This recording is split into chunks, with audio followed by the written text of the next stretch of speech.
Good morning. Thank you to the course organizers for the invitation and to all of you for your attention.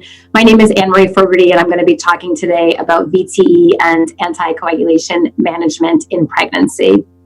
And I have no relevant disclosures. So diving right in, we all know that pregnancy is at its core a hypercoagulable state. It is achieving this through many mechanisms, largely based on changes of the coagulation cascade. So this is a time when coagulation is promoted due to increased production throughout pregnancy of fibrinogen, von factor, and many of the individual clotting factors. This often is reflected by a relative PT and PTT shortening. There's also a decrease in the natural anticoagulant mechanisms, which is chiefly an increased resistance to activated protein C, which is the chief of the anticoagulant mechanisms. Fibrinolysis is also inhibited due to an increased level of the fibrinolytic inhibitors, which include TAFI, PI1, and PI2. And to a lesser extent, and really only coming into play at the final weeks of pregnancy, are anatomic changes that include a decreased rate of venous blood flow return from the legs by about 50%. So where that may not come into play until later in the pregnancy, all of those coagulation changes are ongoing from the moment of conception and increasing until the time of delivery. So putting a picture to this, I have shown here the extrinsic pathway, which is initiated by exposure of tissue factor, which then binds and activates factor 7. And through the process of the extrinsic pathway, will generate a few molecules of thrombin, but then thrombin that's generated through the extrinsic pathway massively upregulates itself via the intrinsic pathway and creates a huge amount of a thrombin generation burst. And looking at this coagulation cascade, I've outlined in red all of the participants that are increased in pregnancy. So you can readily see that drive to move the clotting cascade forward is really upticked significantly. And then breaks to the system like tissue factor pathway inhibitor are decreased. Looking a little bit closer at the body's natural anti-clotting system, which is chiefly protein C. So we have, under normal circumstances, thrombomodulin binds to thrombin, and this combination will activate protein C, that in the presence of protein S will then shut off factors 8 and 5 and thereby shut down the clotting cascade. Well, how are these things changed in pregnancy? Chiefly, we have a 40 to 60% reduction in protein S activity, where estrogen is binding more of the protein S, total protein C4b. And we've already talked about there being an increase in factor 8. There's also an increase in thrombomodulin. So taking all of these things together, we have an uptick in the pro-clotting system and a decrease in the anti-clotting system. So putting some more numbers to this, VTE risk in pregnancy is increased 6 to 10-fold compared to age-matched non-pregnant peers, with an estimated incidence of about 1 to 1.75 per 1,000 pregnancies. Now, fortunately, death from PE is less at about 1 in 100,000 deliveries. 2/3 of DVTs will occur antepartum, with the final third occurring postpartum. This is evenly distributed between the trimesters such that day-to-day risk of a DVT is relatively stable across all of pregnancy as well as postpartum. However, contrast that with pulmonary embolism, that 50% of events are occurring in the postpartum window, with a little burst in actually the first 48 hours after delivery due to all of these clotting factors that have been generated being activated en masse at the time of placental separation. So we will come back to why this is important, but your day-to-day risk of PE is highest postpartum, and that has implications for management. And finally, of women who do have a VTE in pregnancy or postpartum, when you go looking, you'll find that half of them have an inherited thrombophilia, perhaps one that was not known until it was unmasked with these pregnancy changes. So VTE in pregnancy is something that we should have an increased suspicion for, but there are many diagnostic challenges, mostly that presenting symptoms that can include fatigue or shortness of breath, leg swelling, etc., may overlap with normal pregnancy. VTE risk prediction scores are less reliable in pregnancy, chiefly because the studies that developed them specifically excluded pregnant women. And risk factors that otherwise weigh heavily in such scoring systems, like advanced age or malignancy, rarely apply to pregnancy. So if you apply the Wells scoring to pregnancy, you'll find it has very poor sensitivity and specificity and positive and negative predictive values. And finally, biomarkers are not reliable in this space. We've already talked about a lot of changes to the coagulation system that are at the core and base of pregnancy. So if you take a group of pregnant women who do or do not have VTE, you'll find that none of these biomarkers are going to be different. That includes D-dimer, troponin, and many others. So ultimately, if you suspect a VTE, imaging is going to be required. So for all suspected VTE, you should always start with the leg ultrasound. The treatment will be the same whether the clot is in the leg or the lung, and certainly leg imaging is easier to obtain than chest. If you suspect a pelvic DVT due to a very edematous leg or pain of the groin, abdomen, or back, then a pelvic MRI would be the diagnostic test to obtain. But if you suspect a PE and the leg imaging is otherwise negative, then you need to order appropriate lung imaging. The optimal imaging modality remains an area of debate. Many argue to get a VQ scan, mostly because most pregnant women will have a clear chest x-ray, but still the VQ scan can only confirm or show you odds of a PE. It provides no other diagnostic information if it's negative. So I have starred because I recommend the start place of a CTPA, which can both diagnose a PE as well as alternative diagnoses, keeping in mind that the fetal radiation in a CTPA is actually less than a chest x-ray plus a VQ scan, although there is more maternal radiation. However, the combined radiation exposure of a chest x-ray and a VQ scan and a CTPA is still less than 50 microgray, which is considered negligible from a teratogenicity standpoint for the fetus.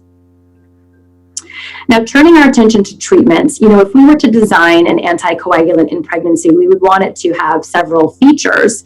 We'd want it to be very predictable as far as anticoagulation achieved. We'd want to be able for it to have a quick on and off time so that we could basically tweak it on and off at our whim. We would want to be able to monitor it, but not need to monitor it. We would want it to be reversed, and of course, we would want zero fetal implications. Does such a drug exist that checks all of these boxes perfectly? Of course, and sadly, no, but continuously, low molecular weight heparin will rise to the top of the available options, and therefore is the mainstay of treatment in pregnancy.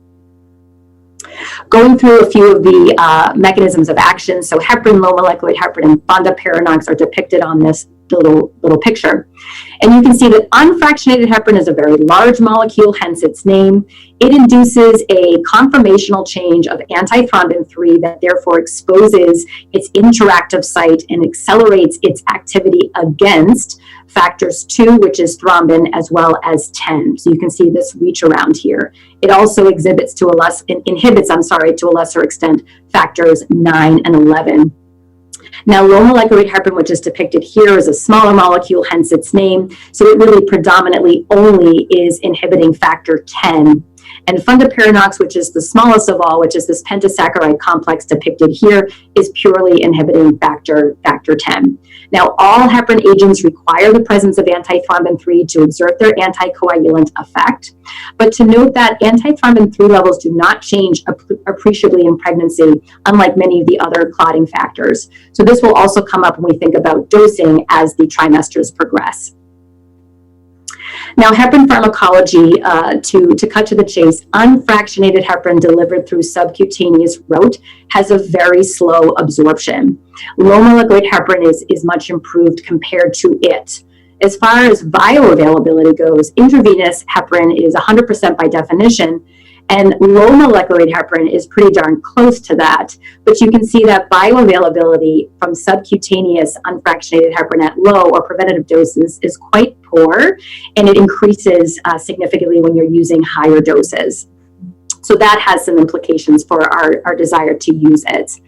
Now, unfractionated heparin can be monitored by PTT, and in most circumstances that's reliable, but we've already reviewed how that can be unpredictable, unreliable in pregnancy due to other natural changes that are also influencing the PTT. So it makes it more difficult to take your PTT and make decisions based on what the heparin level is, because more than one thing are now influencing the PTT. So for both low molecular weight heparin and unfractionated heparin, they don't cross the placenta. The risk for bleeding is largely equivalent and overall low at just under 2%. But unfractionated heparin, in addition to having less reliable absorption, also increases the risk for heparin-induced thrombocytopenia. There's also an increased risk for osteopenia. And though that can be reversible, in one series, there was a 2.2% rate of osteoporotic fracture that occurred due to heparin use. So putting these things together, low molecular weight heparin is definitely more reliable in most circumstances. It does not require monitoring, so becomes the winner. Now, thinking of a few times where it might require monitoring, many people ask, should we adjust the low molecular weight heparin dose based on anti-10A levels? Studies that have shown this to be done did not have significant impact, good or bad, on maternal or fetal outcomes, so it's not considered necessary in most people.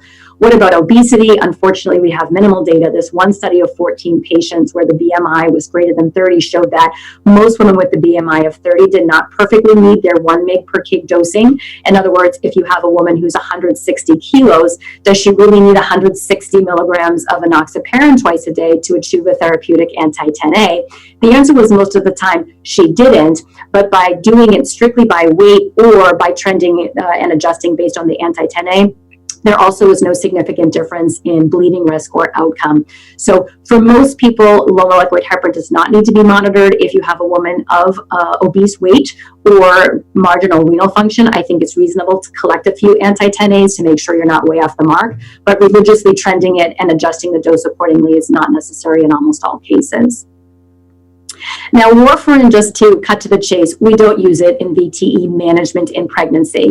The way it works is that it is a post-translational modification of the vitamin K-dependent clotting factors that include 2 and 7 and 9 and 10 and proteins C and S. But at the end of the day, the kiss of death here was there is documented fetal exposure, so we just don't use it in VTE. There is still a role for its use in the management of mechanical heart valves, and in fact, American and European guidelines would distinguish of safety between less than or greater than 5 milligrams, and they have a different recommendation per trimester. This is due to studies that have shown increased maternal thrombosis risk of the valves if you use heparin over warfarin. However, some more modern studies, like this one from 2017, show that sure, if the warfarin dose is less than 5 milligrams, you have less fetal anomaly, but certainly not zero as you do for heparin. And at doses that are higher than 5 milligrams, the fetal anomaly rate can be about 12%. So continue as recommended regarding the valves, but for VTE, we don't use it. And finally, DOACs, which stands for direct oral anticoagulants, which is the newest era, although not so new anymore. Here again is our clotting cascade, and I've outlined in gray the targets of the anticoagulants we've already discussed: unfractionated heparin, low molecular weight, and warfarin. Where do the DOACs fit in? So you can either be a direct factor 2 inhibitor like dabigatran, or a direct factor 10 inhibitor, such as rivaroxaban and apixaban. However, even though there are overall small numbers, the risk of fetal embryopathy is deemed similar to that of warfarin, so we also do not recommend use in pregnancy or with breastfeeding. Again, this is largely due to insufficient safety data rather than compelling data of lack of safety.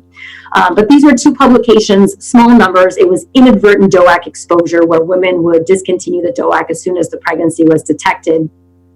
You can see in these 2 series, 137 cases and 37 cases. Elective termination is high because women are concerned without the lack of safety data of continuing. But in one series, the embryopathy rate was about 2.2%. In the other series, there was 1 major fetal anomaly. It might have been genetic versus drug exposure, but we do know that these drugs cross the placenta, so they're just not recommended for use. So the winner with this very scientific survey of smiley faces, intermediate faces, and very upset sweating faces is low molecular weight heparin. So it is not perfect. It does not have smiley faces across the board if we think of the targets that we want. But compared to the other agents, low molecular weight heparin remains the winner due to predictability, easy on off. You don't need to monitor it, and zero fetal risk.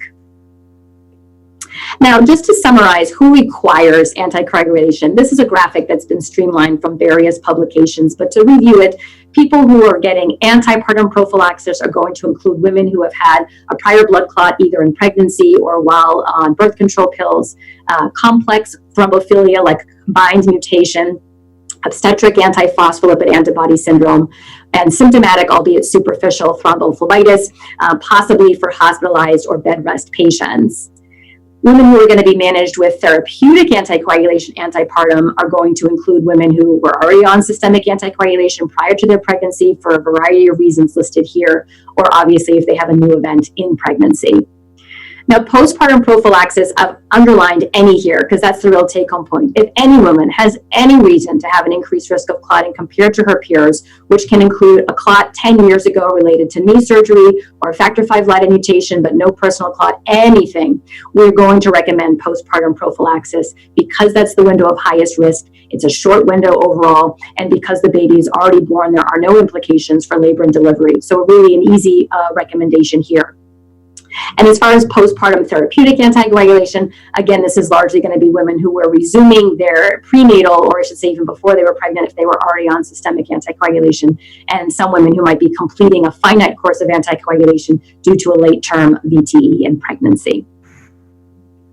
Now, as far as protocols for prophylaxis, I'm not going to go through each of these because you can, of course, look them up, and many of us are familiar with them offhand. But I did want to highlight that the blanket prescription for enoxaparin 40, which we use for prophylaxis, we do need to keep in mind the weight. Advanced BMI is an increasing problem in pregnancy in our society in general. So if a woman is greater than 90 kilos, note that the preventative dose of enoxaparin is 60 milligrams. I also want to highlight this recommendation of unfractionated heparin, in part because I disagree with it. So here is adopted from the ACOG guidelines saying that in the first, second, and third trimester for preventative dosing, you should be escalating the dose. However, we know that unfractionated heparin works through an antithrombin 3 mechanism, and antithrombin 3 doesn't change in pregnancy. So I don't see the need to increase the dose just as we pass through the trimester. So if you have a woman who you're using unfractionated heparin preventatively, I don't think she needs an increase in dosing just because she's in the third trimester, keeping it at the 5,000 or 7,500 based on her weight twice a day. And protocols for therapeutic dosing, again, we can always look these up. A note that the weight needs to be trended for the low molecular weight heparin to make sure that the dose is escalated accordingly. Unfractionated heparin by subcutaneous route is tough. The starting dose is 250 units per kg twice a day. If that ends up with huge BID dosing, then the 24-hour dose will have to be divvied into TID dosing, which is inconvenient to say the least. Although the recommendation is to adjust by PTT, as we've long stubborn, PTT is not reliable for heparin monitoring in pregnancy, so anti-10A is preferred, but anti-10A is not readily available to everyone or all labs or all days. So becomes more difficult. I would recommend for women who are on unfractionated heparin, which we'll get back to in a minute, that you get a few partner labs of the anti-10A and the PTT to try to understand in an individual woman based on the anti-10A, which is very accurate for heparin level, what kind of PTTs are correlating with that. Because in a pinch to try to figure out where she stands, you'll get the PTT faster than you'll get the anti-10A result. Now, to the all-important timing of neuroaxial anesthesia. This is also based on ACOG guidelines, and as this group is well familiar, there is a distinction, as I will circle here, between when you can receive neuroaxial anesthesia based on your agent of anticoagulant. So if you are on prophylactic unfractionated heparin of 5,000 twice a day, the guidelines would say you don't need any pause between your last dose and receiving neuroaxial anesthesia. But if you're on prophylactic Lovenox, you need 12 hours. And these numbers go up, of course, if you're on treatment dosing. So this distinction, which is based on expert opinion only, not randomized data, was the basis for many years of recommending that women transition from low molecular weight heparin to unfractionated heparin closer to term. And anyone who's managed patients with me knows I always hated this transition. I didn't think that the difference in half-life of these two drugs merited this change. And unfractionated heparin, for all the reasons we've already discussed, is quite fussy. And so it always felt that we had this beautifully managed pregnancy. And then in the final weeks, we sort of threw spaghetti against the wall and hoped it was okay. However, in 2019, we had an international shortage in unfractionated heparin. due to swine flu in China. And this led us to reconsider this plan. So we had interdisciplinary development of protocols. If we had women who were on anticoagulation, if there was no unfractionated heparin to transition to, what were we going to do? And at the core of this discussion was a totally unrelated, fortunately unrelated publication that this group is well familiar with, August 2018, comparing women who had induction of labor compared to expectant management. And cutting to the chase, we see that you were not worse off if you had an induction at 39 weeks. In fact, although it wasn't statistically significant, there was actually a trend toward improved outcomes in the induction group, looking at the primary perinatal outcomes. And if we look at the secondary outcomes, there was some statistically significant differences, including a decrease in cesarean rate and a decrease in hypertension disorders of pregnancy in the induction group, maybe a slight trend towards less neonatal ICU days. So why didn't we adopt this for everybody? Among other reasons, the length of stay in the induction group went up, so it was not feasible, I think, to apply to all pregnant women. However, we were feeling confident that when it came to women who were on blood thinners, we were certainly not shortchanging them if we recommended a blanket induction of labor at 39 weeks, which allowed us to better control the anticoagulation on-off window when we did not have unfractionated heparin to transition to. So the current peri-partum management at MGH is that all women who are managed with an anticoagulant in pregnancy are induced at 39 weeks. If she is on prophylactic dosing, we recommend that low molecular weight heparin be held 24 hours before induction. And between week 37 and week 38, 5 days, where you have 13 opportunities to give yourself the daily injection, we discuss with them liberal permission to hold doses if they suspect labor earlier. So some women might use all 13 because nothing's going on. Others may only use 6 or 7, but we feel if there's been consistency of the dosing up to that point, it's very unlikely that a clot will develop in this short window of just shy of 2 weeks. If women are on therapeutic dosing, generally speaking, we recommend that they transition down to preventative dosing at week 37 and then follow the guidance as outlined above. There will, of course, always be special circumstances that need to be discussed individually, considering women can be of the highest risk for clotting, mechanical heart valves, and other reasons. And in said cases, there, of course, should be a meeting of the minds to discuss a customized plan. But for the most part, we've been able to adopt this blanket transition at 37 weeks with induction of labor at 39. And even though unfractionated heparin is increasingly available these days, I hope we do not go back to the old days, because I think that this is a much neater management strategy, as well as affording women the benefit of continued low molecular weight heparin, which we think of as superior certainly from an absorption standpoint. Now, I feel remiss if I did not say something about COVID and coagulopathy. After all, that's the reason that we're all meeting like this and not in person. A lot has been made in the lay and medical press regarding COVID and coagulopathy, and I just wanted to highlight a few clinical features that I think are important to keep in mind, and then bring it home with the application to pregnancy and VTE risk. So for starters, I just want to state clearly, it is unclear at this time if COVID introduces a unique thrombosis risk. However, we do know that ICU management, prolonged hospitalization stays are common in COVID infections, and those are, of course, known thrombotic risk factors. Marked D-dimer elevation is common, and I would almost say the norm in patients who have COVID infection. If you look at any publication, very high levels of D-dimer are associated with increased rates of death, need for ICU, ARDS, thrombosis, bleeding, you name it. So we cannot pull out the elevation of D-dimer and use it as a specific way to predict someone's VTE risk, or use it to make management decisions outside of a clinical trial. Again, many women come in, COVID pneumonia, maybe they're on 2 liters, not uncommon that their D-dimer might be 5,000. The coagulation lab profile, I see a lot of publications talking about COVID causing DIC. It really doesn't cause DIC in the way we traditionally think about it. COVID-infected patients will have elevated fibrinogen and typically normal platelets, normal PT, normal PTT, which is very different than the traditional DIC parameters. Unfortunately, worsening hypoxia is a hallmark of COVID pneumonia, so it can be difficult to parse out if there's also a pulmonary embolism on board. And of course, obtaining the confirmatory test that you would want is also problematic, sometimes because the patient is too unstable to leave the floor for the testing, other times because you don't want the patient to leave the floor because of risk of health team exposure.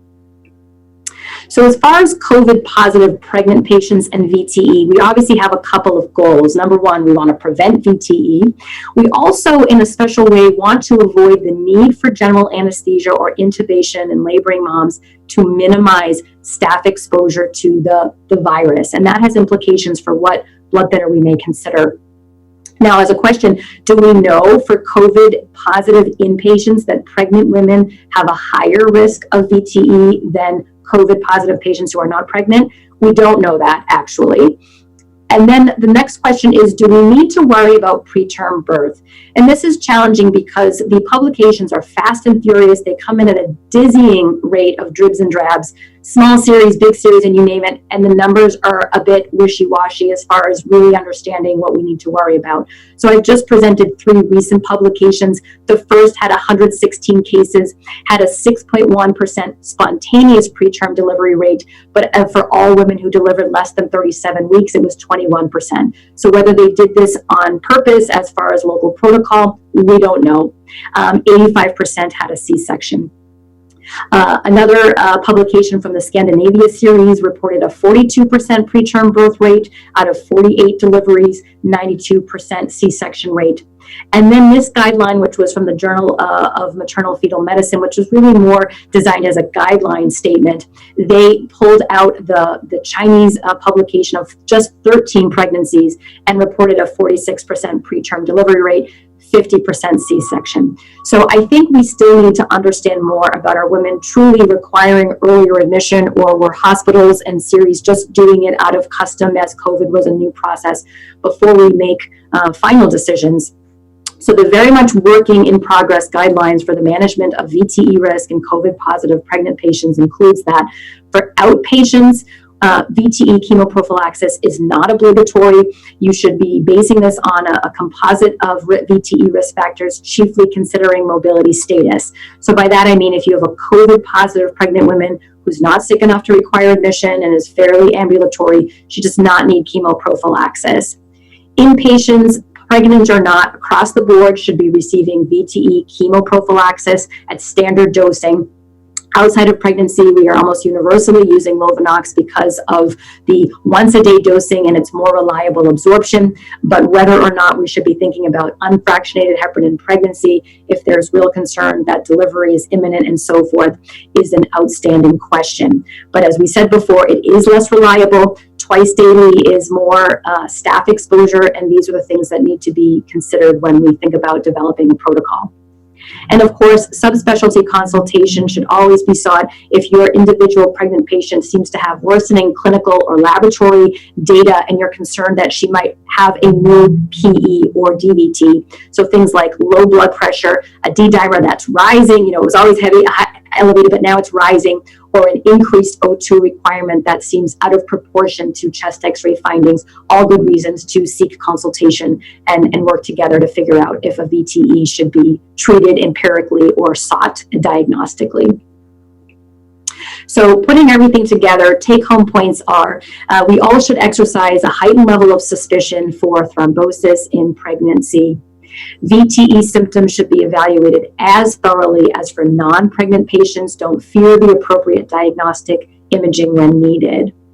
Heparin products do not cross the placenta. Low molecular heparin is generally preferred for all the reasons that we've discussed. Transitioning to unfractionated heparin closer to term has been reevaluated in an era of international shortages. Inpatient unfractionated heparin by vein is rarely used and really reserved for women who are of highest imminent clotting risk that may include some cardiac indications like mechanical heart valves or AFib, or women who have had a very recent VTE or still have cardiopulmonary compromise. Standard VTE chemoprophylaxis should be used in all COVID positive pregnant patients who require admission to the hospital, but not necessarily or not standardly for outpatients who are pregnant with COVID. and most importantly, local interdisciplinary development of these guidelines that meet regularly, review ongoing information, and adjust the protocol per this new information is really critical. And with that, I thank you for your attention.